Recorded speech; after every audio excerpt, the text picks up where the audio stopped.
French President Emmanuel Macron and his wife are suing the right-wing commentator Candace Owens for defamation. Our contributor Wyatt Sharpe has the story.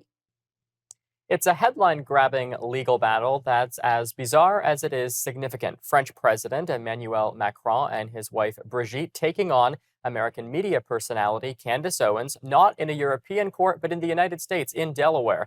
The lawsuit centers on a video series released by Owens earlier this year titled Becoming Brigitte, where she accuses the French First Lady of being a man, part of what she describes as an elaborate cover-up, and even goes so far as to suggest that there is CIA mind control involved. Of course, these are wild and offensive claims, and they're not new. They are claims that really first circulated years, even decades ago, in the dark corners of French conspiracy circles. French courts have already ruled that they are defamatory, but Candace Owens revived them and broadcast them to a global audience, including millions of her social media followers. It's important to note because her followers, of course, are describing this as some free speech barrage that she's going down and that everyone should allow her to go on and make these offensive claims. But this isn't a case on its own about free speech. These weren't just opinions or controversial takes. They were clearly false and malicious accusations. The Macrons say that it's caused them significant harm reputationally, emotionally,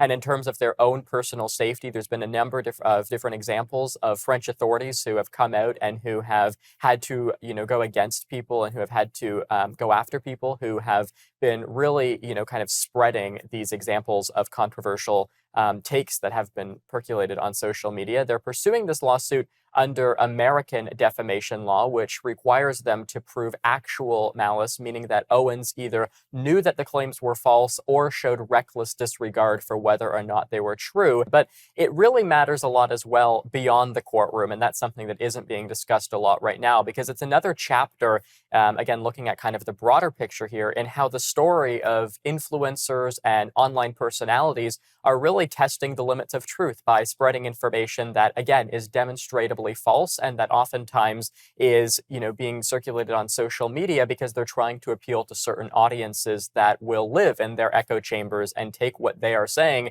again, even if it is someone's own personal opinion, to be fact. And I think there's this growing belief among some in the media space that as long as you yell free speech loud enough, you can say whatever you want to say, no matter how false it is, no matter how harmful it is, or how defamatory it is. And again, these are claims that are just completely baseless and completely false. This case is different because it's fighting back and it's saying that there are lines that are in place and that people have to follow those lines without, being able to play the victim and immediately shout free speech whenever you get called out for making a claim that is, again, demonstrably false. It shows that even if you have a big audience, even if you're speaking from a different country, of course, Candace Owens is from the United States, that you're not immune from the consequences of knowingly spreading lies and things that are false. This outcome, it looks like anyways, right now could set a precedent. It may not reshape U.S. or international law overnight, but it certainly does send a message, again, especially to other people who live in kind of the same orbit as Candace Owens, and that is that being a political commentator